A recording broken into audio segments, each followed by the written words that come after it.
Guys, I'm sure that all of you, a good afternoon, Saitlanders. How are you? All of you have watched the videos starring Vusi Tembegwayo of Watermark Capital Partners. The first video was the one in which he stood on the third floor of a building in Johannesburg and described how the entire third floor was now vacant. It had been occupied by a company and that everybody had lost their jobs as a result of the lockdown of the South African economy in response to the pandemic. In the second video, it's a clip of a news interview. He's interviewed by Jeremy Maggs on whatever you call this TV channel. I don't really watch television. I don't watch television. In the third clip, which apparently predates the first two, but it was the third one to come out, he is shown sitting on a bar stool talking to a group of young black kids, or young blacks, youth, I don't know what you want to call them, in their early 20s. Describing to them why it is that black businesses and black endeavors and so on fail. And in the fourth video clip, it's the same guy in all of these video clips, if you didn't know that, Vusi Tembegwayo. He's talking to somebody, it's a split screen. His head is at the top, the other guy's head is at the bottom. Apparently a recording of a Skype or a Zoom or a Discus or a WhatsApp video call. Huh? And he talks about all sorts of things you guys know. I want to just address one thing that he says. The whites will get gat for. And I wish to say, almost in response to him, some people don't realize how hurtful some white people are. And when I say some, it may not be an enormous proportion of whites. Perhaps it's not 2 million. Perhaps it's not 1 million. Perhaps it is not even 750,000. But I put it to you that 1 in 9 whites, about 500,000, 1 in 9 whites is up to here with the new South Africa Rainbow Nation and the patent perversity of our overlords, the African National Congress, of the theft, corruption, maladministration, the complete absence of any bureaucratic capacity, the hopeless inability to manage and to run anything. The murder, the rape,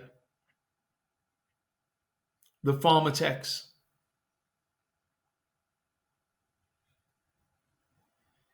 I put it to you that Vusi Tembegwayo doesn't realize how bad it is. Excuse me, and in recent days I've gotten the feeling from some people, nobody has said anything rash to me, and if somebody had said something rash, something foolhardy, I would be talking about that in this video. I'm not scorned to do that. Without saying anything rash, the people I've been speaking to, some of the people, have given me the impression that they just can't take it anymore.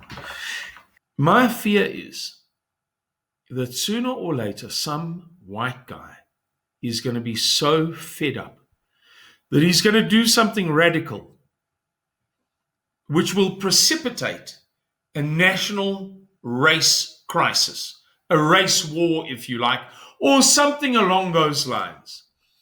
And once again, the Bolsheviks are going to have the high ground, the moral high ground. They're going to be able to see you say, you see, it's the racist whites all over again. Now they're shooting us. when in fact you and I know that we have been pushed beyond endurance by the events occurring in South Africa and by the utter blatant perversity of the African National Congress, and by the way that we're being pushed and pushed and pushed into a corner. So I want to remind you of something. I want to remind you, in the spirit of caution and precaution, of the events of the Buramach saga. I'm not going to go into any detail. Go and look it up for yourself. There's a hyperlink in the description box of this video to an article published by Internet Online on February the 26th of February 2013, written by Zelda Fenter.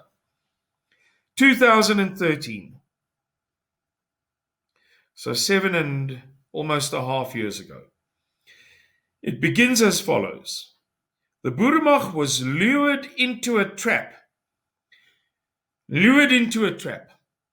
by informants working for the police's crime intelligence unit, who planted evidence and enticed the members to move from their initial defense strategy into a militant organization.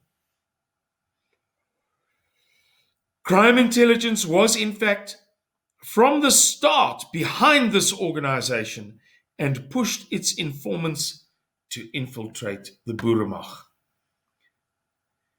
That infiltration was dubbed by the South African Police Services as Project Wacko.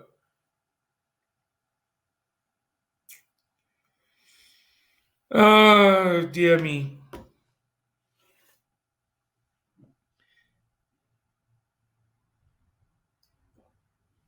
I urge caution, ladies and gentlemen. Even though we are being pushed beyond endurance, even though what we are expected to mentally endure, what we are expected to observe and yet tolerate, is just too much. It's just too much to expect from any right-thinking human being. Yet we must retain the moral high ground. You must be prudent. You must be cautious. You must be wise. Don't do anything that might be described as rash or impulsive, or reckless or careless. Be conscientious about your security. Be careful about the things happening inside of you, your thoughts, your feelings, your emotions, your sentiments, your urges, your instincts. Restrain yourself, rein yourself in. But whatever happens, do not permit yourself to be enticed and entrapped and lured by people whose only goal, although they make themselves out to be your best friend,